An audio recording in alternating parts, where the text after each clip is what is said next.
Welcome technicians. Today we look into how to give samples to our hematology H550 instrument. So we looked into switching on, switching off, and now we look into how to give the samples to our H550 instrument. Okay. So first and the foremost thing, this is the menu, and you have to understand a lot of things in this menu itself. So first is the startup, then shutdown, then this is for changing the reagents, this is for quality assurance. Settings, nothing much is there in the settings for the technicians. This is mainly for my use. Then logs to check for what are the reagent logs, alarms and other things and all. Then is the maintenance, and then the patient results. Now quality control, it has to be yellow only. Sometimes it may be red. During that time I have to be informed why it is red. Communication, it tells about the interface. So whether the instrument is interfaced to this thing or not. Reagent, if it is red, indicates that this particular reagent is less. Then system, mainly the hydraulics and other things of the instrument. If any error is there, it will be turned red.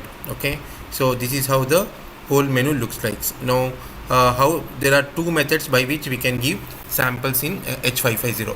First and the foremost thing is the rack method, and there is the stat or single tube method. Now since in this instrument the rack method also interface, we are commonly using rack method mode. Single tube methods are mainly using times where samples are less. So we will first look into the rack method. Now this is the rack in which the sample has to be given.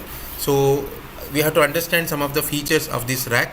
First and the foremost thing is this barcode and this number. These two are very important because from this only the instrument is going to read the other things. Okay, this is the front end of the rack, and this is the side end, and this is the back side, and this is down.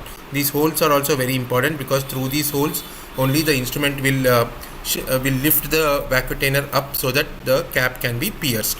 Okay, for that reason this is important. And so we will go to the next. So this is how we are going to keep the vacuum. So please make sure that before you put the vacuum here, adequate amount of sample is there in the vacuum. The sample is not clotted or anything of that sort. Properly EDTA sample, mix it well, and then make sure that the caps are properly tight. Okay, it should not be loose or anything. So make sure that those things are there, and keep the vacuum in such a way that this barcode can be read easily. Okay, that is one of the very important thing. Okay, and cap should be quite tight. Okay, because if the caps are not tight, there is a very likely that the blood is going to spill over inside the instrument, and that will be quite a big problem to handle it later. Okay, now one very important thing I want to highlight here is look at this notch. This notch is the one through which the rack moves inside the instrument. So because of that reason, this notch you have to make sure that it gets attached correctly. Okay, so this is the place from where we give the racks. So you just have to lift it up. So once you lift it up, you can see that there are 3 arrows are present where we are going to keep the racks. Okay, so the photos are not that good, but there are 3 arrow marks are there. So you have to keep the vacuum like this. The barcode is facing that side. This is the inside part, and that notch has to properly gets attached to this metal bar. That is a very important thing. Okay, that notch which I discussed about, that notch has to sit properly to this particular iron bar, the steel bar that is present. So once it is there, then you can close. Also there is a sensor here. Okay, that sensor is also important because when the door closes, the sensor is dislodged. So it means it is uncommunicated, so that the instrument will know. Okay, so once you close it, it will be closed like this. After that, again you come back to menu, and then you start on this button, that is the rack. Okay, so once you click on this rack button, what is going to happen is immediately the sample collector goes inside. The whole thing is get attached to the attached inside, and it will start loading the rack. Now this is what is called the loading the rack. So once the rack gets loaded, initially it will cross check the barcodes and everything, make sure that all the vacuum and the barcode of that particular rack are identified properly. And once that is done, immediately it will go for the mixing of the rack. So it will mix the rack and then take the first sample. Then it starts analyzing that particular first sample, and then meanwhile, before taking the second sample, it will again go back to mixing. It keeps mixing and then takes the second sample, analyzes it, when it is analysis is going on, it will go to mixing, and again third sample it is going to take and then mix the sample, like that one after another it will go. Okay, once the whole thing is completed, as it mixing, the reports also keeps coming, like when it is doing the third sample, the first sample ka report will be already coming. Okay, like that it will go on. So you can see the first sample reports and you can do the needful as per that. Okay, once the whole rack is taken care of, so it will eject the rack in this part, that is the lower part of the instrument. So it makes a little sound, so don't get scared. So it will come and fall here, and from there you have to pick it up. Okay, now one very important thing, once that is done, the instrument will come back to ready and you can see the reports for that. Now one very important thing most of the technicians do the mistake is, once the rack comes out, immediately they will remove the vacuum from that particular rack. Please don't do that. Okay, the reason being, I will tell you, once the rack comes out, go back to the results and check whether all the barcodes of the vacuum have been properly read, so that you can match the vacuum to that particular barcodes. Okay, the rack will have 1 2 3 4 5 6 position like that. So I can show you here. Okay, yeah. So if you look at here on this, there will be 1 2 3 4 that is written on this, and according to that only it would have the report also is going to come.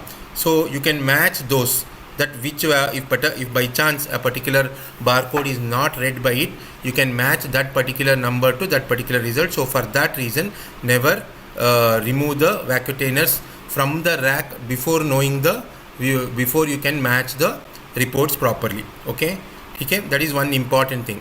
Okay, that is your rack method of giving the samples. Okay, if the particular sample is very less, or neonatal blood, or sometimes they send it through micro vacuum and all, so during that time we use this STAT method. STAT method has got some important difficulties and important things that needs to be remembered also. First and the foremost thing, the STAT methods, you can give vacuum, you can give microtainers, and you can give bullet cups also. Okay, microtainers and bullet cups cannot be given in the rack method. So this is the advantage of having a STAT method. Okay, so in STAT method, what happens, from the menu you go to this STAT method. So you go to this STAT, immediately this window will open. You can give the ID number, the barcode number. So on top of the instrument there is a barcode, you can directly read the barcode, or you can manually give it also. So once you give the barcode number, you enter the patient name. Of course this is a dummy patient name. Okay, so once you enter those values, then this keyboard, it really gives a little trouble when working, but anyway, so you click on this keyboard closing icon. Once you click on, so this is the validate. So you validate it, and then immediately once you validate, the instrument will take. Okay, but important thing you need to remember regarding this STAT method is, see, this is how the sample holder is present. Okay, the sample is always collected from the space which is nearer to this steel bar. Okay, so if bullet cups are used, then you have to use this particular area. So this is the area where you have to keep the bullet cups. If you are using this area, this is used for vacuum. Only these two methods we use. Now vacuum can be given either by opening the cap, or you can directly, it doesn't matter in here. But important thing is, the mixing of the vacuum has to be done perfectly, because there is no mixing here. So make sure that you are mixing the vacuum properly. If you are using the bullet cups here, then you have to mix it very well. So once you enter all the values, all the names and details of the patient, make sure that this bullet cup is mixed during that time, and then it is turned. It is turned so that this part comes the bullet cup area, so that you can give. This is one of the very important thing. Okay, many of the times the new technicians do this mistake, and because of that instrument gets stuck. So the sample is taken only from this area. Okay, not in any other area. Okay, so if you are giving it in a vacuum or a microtainer, you need to turn this whole thing, sample collection in adapter, directly to this particular area, and then only you give. Okay, now few other things that is commonly missed is this vacuum height. See, whenever you give it in a vacuum, what happens inside the instrument, even during the rack, is the instrument will push it up, and then it will pierce the cap, and from inside the piercer the needle will come. Okay, so it is very important that the height of the cap is always below the height of the steel rod that is present next to it. If it is above, it will either get stuck here, or the vacuum will get stuck in the other side. Whereas when you are giving it in a bullet cup, the needle will come only to an extent so that it can take up the bullet cup. If the bullet cup is very low or the sample is very low, the needle will not touch and the reports are not generated.